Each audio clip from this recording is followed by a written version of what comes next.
নমস্কার বন্ধুরা, welcome to cricket Bangla. তো ভাই, দারুণ ছন্দে রয়েছে রচিন রবীন্দ্র কালকের ম্যাচেও 3টে উইকেট নিয়েছে এবং কেকেআর ফ্যান্সরা একটু চিন্তায় ছিল রচিন রবীন্দ্রর ফর্মটা নিয়ে। তবে যত ওয়ার্ল্ড কাপের সময় এগিয়ে গেছে, যত সময় গড়িয়েছে, রচিন রবীন্দ্র ব্যাট থেকে না বল থেকে জবাব দিচ্ছে আর দুর্দান্ত বোলিং করছে রচিন রবীন্দ্র। এদিকে টিম সাইফোর্টের প্রথম দিকে ফর্ম ভালো ছিল ওয়ার্ল্ড কাপের শুরুতে এবং টিম সাইফোর্ট মাঝখানে একটু হেরফের করে দিয়েছিল, কিন্তু টিম সাইফোর্টও ইংল্যান্ডের বিপক্ষে একটু ভালো রান পেয়েছে, ব্যাটে একটু ফর্ম নিয়ে এসছে। ফিন অ্যালেনের ব্যাটিং নিয়ে আলোচনা করব। ফিন অ্যালেন কানাডার বিপক্ষে লাস্ট একটা বড় ইনিংস খেলেছিল এবং তারপরেও তার ব্যাট শান্ত রয়েছে। তবে ফিন অ্যালেনও কালকের ম্যাচে একটু রান করেছে, যেটা কিন্তু একটু কনফিডেন্স আনবে ফিন অ্যালেনের জন্য। দর্শক বন্ধুরা, গতকালকের ইংল্যান্ড এবং নিউজিল্যান্ড ম্যাচ নিয়ে আলোচনা করব। কেকেআরের 3জন player team Seifert, Finn Allen, Rachin Ravindra, আলাদা করে নজর রয়েছে আমাদের তাদের দিকে, তাদেরকে নিয়ে আলোচনা করব। ইন্টারেস্টিং ভিডিও হবে, সেসব দেখতে থাকো। আমাদের চ্যানেলে প্রথমবার এলে চ্যানেলটিকে সাবস্ক্রাইব করে তার পাশের বেল আইকন দিকে অন করে দিও। শুরুতেই আলোচনা করব ফিন অ্যালেনের ব্যাটিং নিয়ে। ফিন অ্যালেন শুরুতে বেশ ভালো ছন্দে ছিল, টি-20 ওয়ার্ল্ড কাপের শুরুতে দারুণ ছন্দে লাগছিল ফিন অ্যালেন। তবে কোথাও একটা মনে হচ্ছে ফিন অ্যালেন স্পিনারদেরকে একটু ট্যাকেল করতে অসুবিধা হচ্ছে, স্পিনারদের বলে আউট হয়ে যাচ্ছে, স্পিন ঠিকঠাক মতো খেলতে পারছে না। তো ব্যাপারটা একটু চিন্তার, কিন্তু ওভারঅল আমি যদি বলি ফাস্ট বোলারদেরকে তাগড়া মারছে। আর কেকেআরের এরকমই একটা ওপেনার দরকার ছিল যে উপর থেকে ফাস্ট বোলারদেরকে তাগড়া মারে। ওই তাগড়া মারা প্লেয়ার কিন্তু ফিন অ্যালেন, এবং দারুণ খেলেছে ফিন অ্যালেন কালকের ম্যাচেও। ফিন অ্যালেন ইংল্যান্ডের বিপক্ষে করেছে 19 বলে 29, 3টে 6 মেরেছে এবং 3টে দেখার মতো 6 মেরেছে। 152 স্ট্রাইক রেট। উইল জ্যাক্সের বলে আউট হয়েছে। উইল জ্যাক্স একটু তার পায়ের দিকে বল করে এবং ফিন অ্যালেন জাস্ট স্লিপ করতে যায়, পেসও কম দিয়েছিল সেই বলে উইল জ্যাক্স, এবং উইল জ্যাক্স দুর্দান্ত বোলিং করছে এই টি-20 ওয়ার্ল্ড কাপে। দারুণ ছন্দে উইল জ্যাক্স এবং কালকের ম্যাচেও কিন্তু দারুণ বল করেছে। ফিন অ্যালেন কালকের ম্যাচে 29 রান করলো। নিউজিল্যান্ড দল চাইবে উপর থেকে ফিন অ্যালেন, টিম সাইফোর্ট রান করুক। সুপার 8 থেকে যখন তারা সেমিফাইনাল, ফাইনালের দিকে এগোবে, যখন নকআউটের দিকে এগোবে, তখন একটু হাই এক্সপেকটেশন থাকবে ওপেনারদের দিকে। তো টিম সাইফোর্টকে নিয়ে আলোচনা করব। টিম সাইফোর্টের কালকের ম্যাচে দারুণ ছন্দে লাগছিল। প্রথমত প্রশংসা করব টিম সাইফোর্টের সুইপ শটের।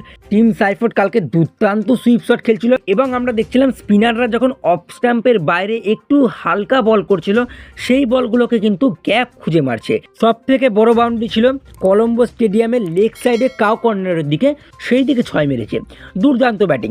এবং আমার যখন মনে ছিল টিম সাইফোর্ট এই ম্যাচে একটু ইনিংসটাকে বড় করবে, আদিল রাশিদ তাকে একটু হাওয়ায় ভাসানো বল দিয়ে আউট করে, তিনি একটু স্টেপ আউট করে খেলতে যায়, বলের পিচ অব্দি যেতে পারেনি এবং সেখানে স্টাম্প করে জস বাটলার।